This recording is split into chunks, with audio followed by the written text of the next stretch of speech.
अस्सलाम वालेकुम व आदाब दोस्तों। इन्फो वाला की एक और इन्फॉर्मेशनल वीडियो में आप तमाम लोगों का इस्तकबाल है। दोस्तों, आज के इस वीडियो में हम प्राण से मुतालिक बात करने वाले हैं, यानी कि परमानेंट रिटायरमेंट अकाउंट नंबर।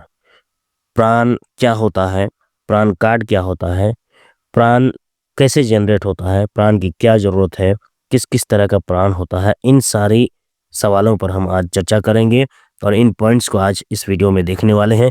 इसलिए वीडियो में आखिर तक बने रहें ताकि किसी भी तरह का कोई पॉइंट आपसे मिस ना हो और सारी बातें क्लियर हो जाए। तो चलिए शुरू करते हैं। दोस्तों, प्राण क्या है? प्राण का मतलब होता है परमानेंट रिटायरमेंट अकाउंट नंबर।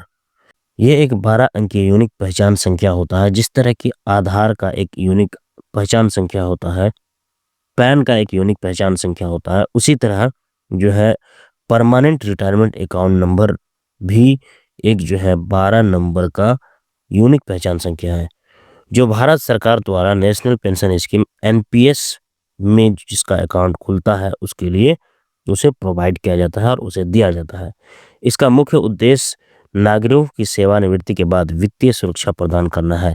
यानी कि एनपीएस में जब आप अपना अकाउंट ओपन करते हैं तो आपको एक नंबर दिया जाता है जिसे प्राण नंबर कहा जाता है, यानी कि परमानेंट रिटायरमेंट अकाउंट नंबर, जिससे कि आपको, जिसके नाम से यह स्पष्ट है कि रिटायरमेंट के बाद आपको एक सुरक्षा, वित्तीय सुरक्षा प्रदान करने के लिए, फाइनेंशियली आप सिक्योर हो सके, उसके लिए आपको ये अकाउंट खोलकर दिया जाता है।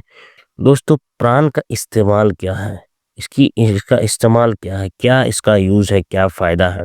तो प्राण नंबर सभी एनपीएस लेन-देन के लिए एक अस्थायी और सुरक्षित रेफरेंस के रूप में कार्य करता है।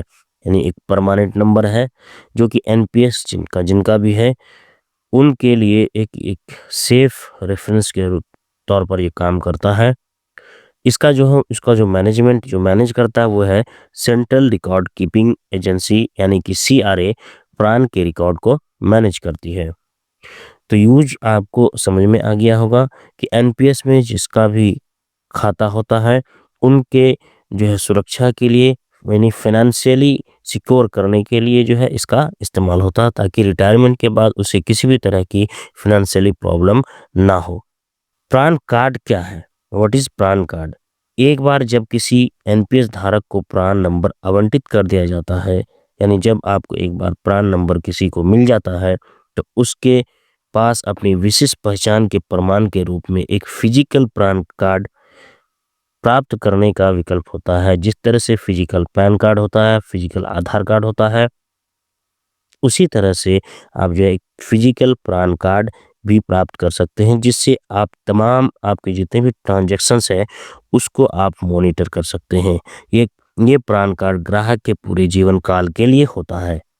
चलिए अब देखते हैं कि प्राण नंबर जनरेट करने के लिए किस किस तरह के डॉक्यूमेंट की ज़रूरत है, कौन कौन से डॉक्यूमेंट की ज़रूरत है।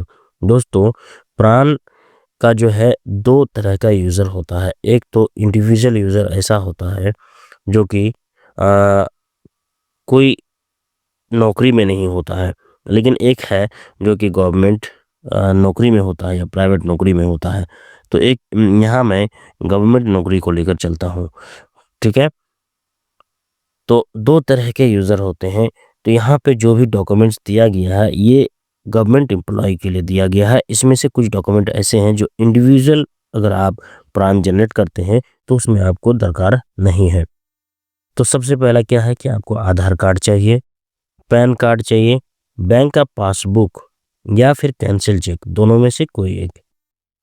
तीसरा चौथा जो है आपको अपॉइंटमेंट लेटर चाहिए, यानी आप जिस कंपनी में अपॉइंटेड है या जिस सेक्टर में काम कर रहे हैं, जिस विभाग में, उसका अपॉइंटमेंट लेटर चाहिए और उसका एम्प्लॉय आईडी कार्ड चाहिए। उसके बाद आपको पासपोर्ट साइज का फोटोग्राफ चाहिए, सिग्नेचर चाहिए जो कि अपलोड करना है। उसी तरह आधार लिंक मोबाइल नंबर चाहिए ताकि ओटीपी जाने के लिए, और डीडीओ डिटेल्स चाहिए, यानी आप जहाँ पे काम कर रहे हैं, जहाँ पे आपका जॉब है वहाँ का डीडीओ डिटेल्स होना चाहिए। ड्राइंग एंड डिस्बर्सिंग जो है ऑफिसर का जो नंबर होता है वो आपको चाहिए। दोस्तों, इसमें से जो है इंडिविजुअल के लिए आपको ये अपॉइंटमेंट लेटर नहीं चाहिए, एम्प्लॉय आईडी नहीं चाहिए, उसी तरह से डीडीओ डिटेल्स नहीं चाहिए। बाकी जो भी गवर्नमेंट जॉब में है, सेंट्रल हो या स्टेट गवर्नमेंट जॉब में हो या फिर किसी कंपनी की जॉब में हो, तो वो उनको इस सारे डॉक्यूमेंट्स की ज़रूरत है। चलिए अब देखते हैं कि हाउ टू अप्लाई फॉर प्रान। प्रान नंबर के लिए आप किस तरह से अप्लाई कर सकते हैं। दोस्तों प्रान बेसिकली जो है दो तरह का प्रान में दो टीयर होता है। एक होता है टीयर 1, एक होता है टीयर 1, दूसरा होता है टीयर 2। तो आप दोनों के लिए जो है आवेदन कर सकते हैं, लेकिन सबसे पहले आपको टीयर 1 के लिए आवेदन करना है। टीयर 2 के लिए आप बाद में आवेदन कर सकते हैं। तो इसका तरीका क्या है कि ऑनलाइन आप आवेदन कर सकते हैं या फिर ऑफलाइन भी आप आवेदन कर सकते हैं। तो ऑफलाइन अगर आप आवेदन करते हैं तो सारे डॉक्यूमेंट्स फिजिकली आपको जमा करने होते हैं, लेकिन अगर ऑनलाइन आवेदन करते हैं तो किसी तरह का कोई डॉक्यूमेंट आपको जमा नहीं करना होता है। आवेदन करने के बाद उसका प्रिंट लेकर आपको जो है जहां आप जो आपका नियोक्ता है वहां पे आपको देना होता है। तो प्रान नंबर के आवश्यक डॉक्यूमेंट्स के साथ आधार कार्ड या फिर पैन कार्ड डिटेल्स के साथ ऑनलाइन आवेदन किया जा सकता है। ऑनलाइन आवेदन करने के बाद आवेदन की प्रति प्रिंट निकाल कर नियोक्ता को देना होता है। यानी आप आवेदन कर लेने के बाद सारी डिटेल्स जब आपका फुलफिल हो जाए, जब आपका फाइनल प्रिंट निकल जाए, तो उस प्रिंट का एक कॉपी निकाल कर सारे डिटेल्स के साथ आप अपने जो नियोक्ता है उनको देंगे, ताकि उस काम को आगे फाइनली अप्रूव और प्रोसेस करें। अब आते हैं, देखते हैं कि एक्टिवेट कैसे करते हैं प्रान को। हाउ टू एक्टिवेट प्रान। आप ई साइन विकल्प का उपयोग करके अपने प्रान कार्ड को सबसे आसान तरीके से सक्रिय कर सकते हैं।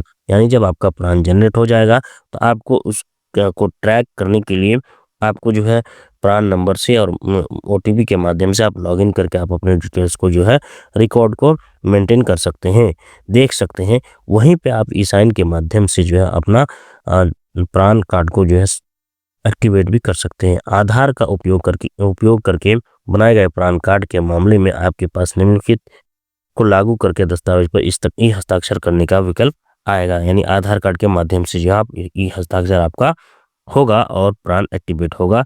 जिस तरह से आपने आधार में डिजिटल साइन किया हुआ वही डिजिटल साइन आपका यहाँ पे इस्तेमाल में आ जाएगा।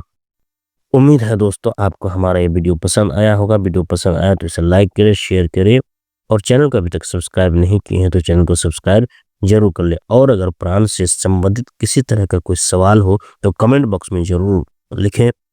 आपका बहुत बहुत शुक्रिया। आप हमें जो है इस नंबर पर व्हाट्सएप कर सकते हैं और जानकारी के लिए आप info.net पे भी जाकर आप देख सकते हैं। इसके अलावा भी बहुत सारी जानकारियाँ उसमें दी हुई हैं। बहुत बहुत शुक्रिया।